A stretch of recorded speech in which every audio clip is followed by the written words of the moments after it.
Hello everyone, welcome to today's class. और आज की क्लास में हम पढ़ रहे हैं importance of sketch of crime scene. ठीक है कि क्राइम सीन के स्केच की इम्पोर्टेंस क्या है। क्राइम सीन के स्केच की इम्पोर्टेंस क्या है। जब हम क्राइम सीन इन्वेस्टिगेशन पढ़ रहे थे तो हमने डॉक्यूमेंटेशन ऑफ क्राइम सीन में स्केचिंग को इंक्लूड किया था। क्या किया था?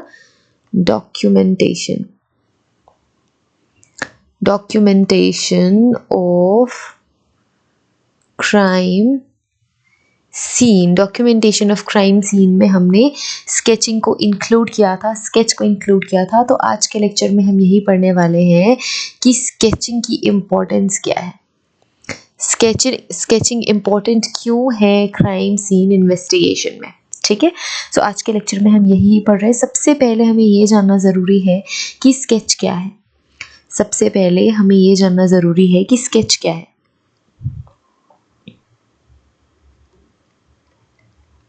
ठीक है, स्केच क्या है तो आप ये बोल सकते हो कि स्केचिंग है a part of documentation of crime scene. ठीक है, ये डॉक्यूमेंटेशन है, या फिर ये बोल सकते हो हमने दो तरीके की स्केच पढ़ी थे। एक पढ़ा था रफ स्केच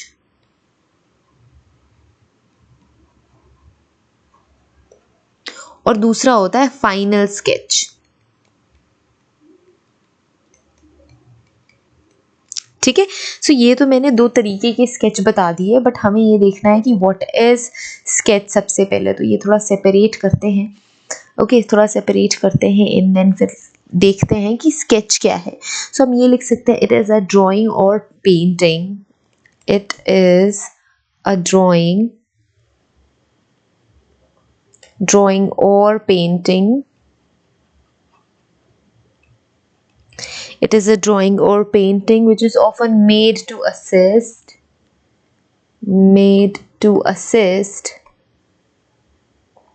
किसे असिस्ट करने के लिए? in making a more finished make to assist your investigative officer, to assist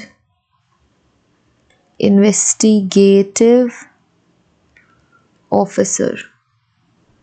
ठीक है, इन्वेस्टिगेटिव ऑफिसर को असिस्ट करने के लिए।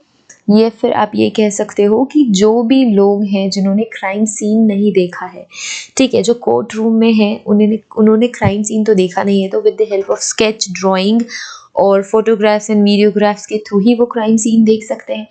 सो it is a simple representation of a crime scene. ठीक है, क्राइम सीन स्केचिंग की बात कर रहे हैं यहाँ पे, नॉर्मल स्केच या ड्राइंग्स की बात नहीं हो रही है। I just write crime scene sketch, लिख ही देते हैं यहाँ पे।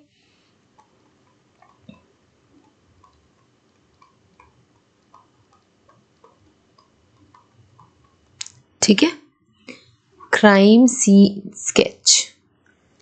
So it is a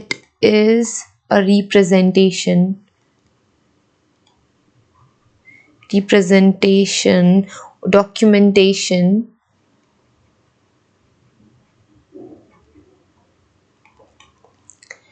of crime scene। देखो, या तो हम ये कह सकते हैं कि डॉक्यूमेंटेशन है, या तो ये कह सकते हैं कि रिप्रेजेंटेशन है।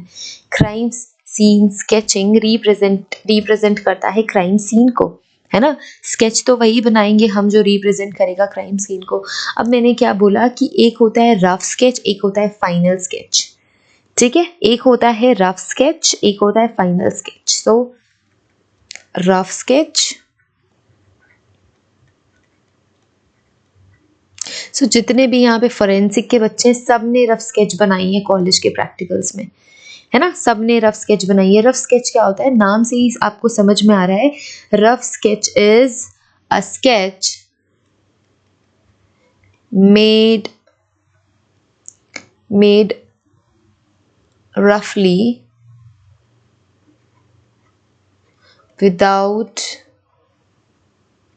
any measurements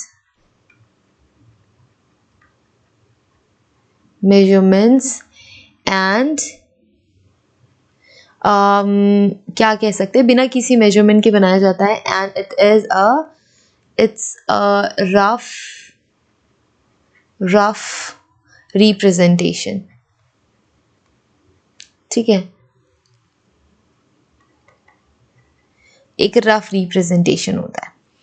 फाइनल स्केच क्या है? फाइनल स्केच में जब हम सारे मेजरमेंट्स ले लेते हैं, फाइनल स्केच जब हम ऑलरेडी मेजरमेंट ले लेते हैं कि कौन सा वेट कि कौन सा एविडेंस लेफ्ट साइड पे सिचुएटेड है, राइट साइड पे सिचुएटेड है, लोकेशन क्या है, और डेड बॉडी अगर है तो डेड बॉडी से लोकेशन क्या है उन सारे एविडेंसेस की, सो वो हो जाता है final sketch. It includes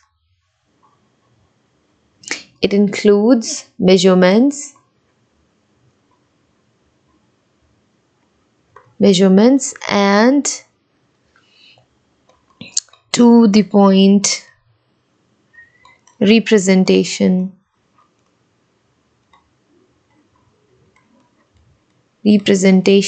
of crime scene। ठीक है, ये हो गया rough sketch and final sketch. अब हमने कुछ इंपॉर्टेंट पॉइंट्स नोट करने हैं।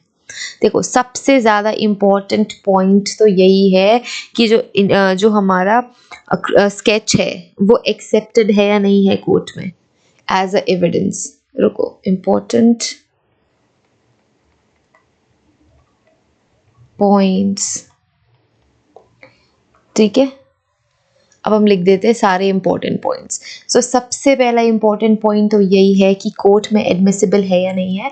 तो हम कह सकते हैं it is accepted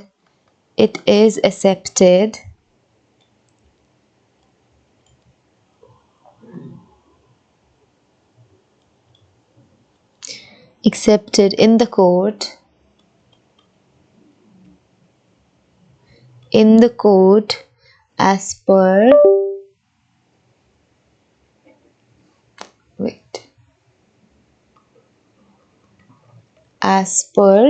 section 9 of Evidence Act। ठीक है, सेकेंड इम्पोर्टेंट इंफॉर्मेशन ये है, it helps us writing case diaries,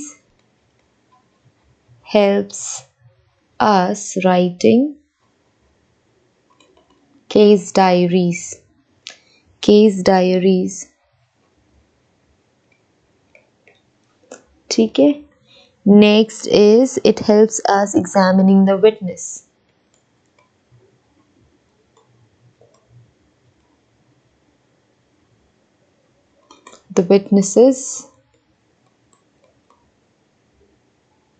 ठीक है, विटनेसेस को एग्जामिन करने में भी हेल्प करता है।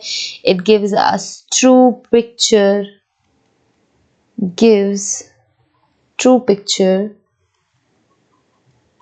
of a crime scene or of incident। ठीक है, इंसिडेंट की ट्रू पिक्चर दिखाता है। नेक्स्ट, इट हेल्प्स अस, ठीक है, refreshing the memory of investigative officer. It helps us in refreshing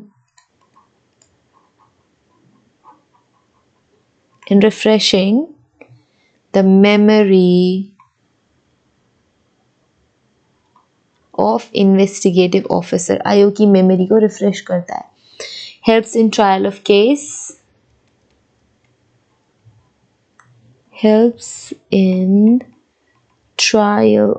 case, case trial में भी हेल्प करता है। and court important statement, court can also inspect the place of incident as per the section 310 of CRPC। court can also inspect